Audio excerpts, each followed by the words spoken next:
A reading from the Gospel of Luke. An argument arose among the disciples as to which one of them was the greatest. But Jesus, aware of their inner thoughts, took a little child and put it by his side, and he said to them, "Whoever welcomes this child in my name welcomes me, and whoever welcomes me welcomes the one who sent me. For the least among you all is the greatest." And John answered, "Master, we saw someone casting out demons in your name, and we tried to stop him because he does not follow with us." But Jesus said to him, "Do not stop him, for whoever is not against you is for you." Well, is there anything more human than trying to decide which one of us is the greatest and having the rankings? That's how Facebook got going. People were ranking each other. We have Jesus here confronting his disciples because, of course, he's always has a way of hearing what's in their hearts, hearing what's going on in our inner lives as well, one might suppose. And picking up on the fact that they're starting to divert their attention to the fact that, they want to know where they stand in priority rankings amongst disciples, he responds by pulling the child close to him. But what I find really interesting before I go on about the passage we had today is for us to understand where this comes in the gospel, because just the sentence or two before, it says that Jesus looked at them. Things were going fabulously. He'd done all kinds of amazing things. People were marveling at him and with him.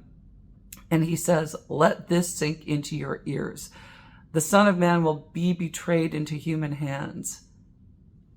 And then the next thing we hear is the disciples were arguing about who was the greatest amongst themselves. I think that's really interesting to have there's no transition sentence. It's just Jesus says, I'm going to be betrayed. This is all going to come apart.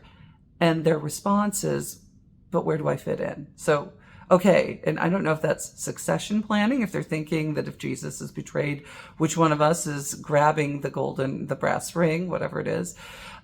Or if it's something else, if it's not able to face the anxiety of being disoriented and disrupted in their life with Jesus. And so this sort of anxious response comes out, trying to grasp at something. And indeed, Jesus pulls, nothing more explicit or clear or straightforward than bringing a small child to his side and saying, "Look at this kid.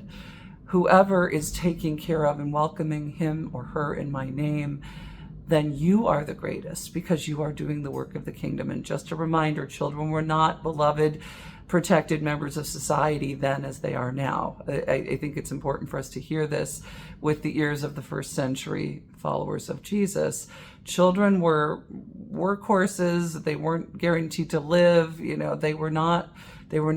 didn't have the same status that children have in our day. So this was a radical idea that you were to welcome a child, a kind of a non-person in this society, and that's how you would be the greatest. And of course, what is their response to that? Let's talk to you about this guy who we think you need to discipline and manage and get him back in his place. So I don't know what this means for the disciples, and except that it's an interesting thing to observe just from a sort of human psychology point of view. When they look at losing Jesus, they respond by wanting to have a pecking order. When they hear that their job is to be very humble and to welcome the least of these, as Jesus says in his name, their response to that is to say, "Oh, and another thing, there's this guy that we need you to squash because he's not one of us."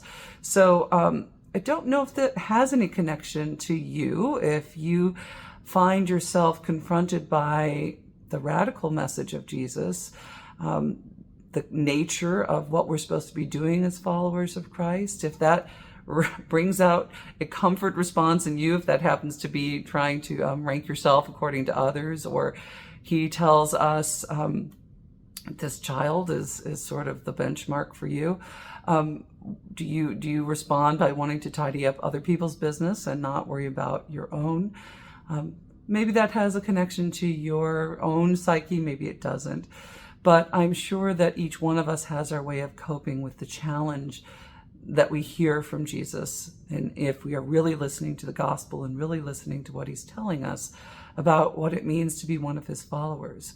We might have other safety, sort of our little safety coves that we go to. For the disciples, we see it's about discipline of others, not necessarily themselves. But for us, what is it that we run to hide from the challenging message of the gospel? Jesus tells us it is the nature of following me, that I, Jesus, have been betrayed, will be betrayed.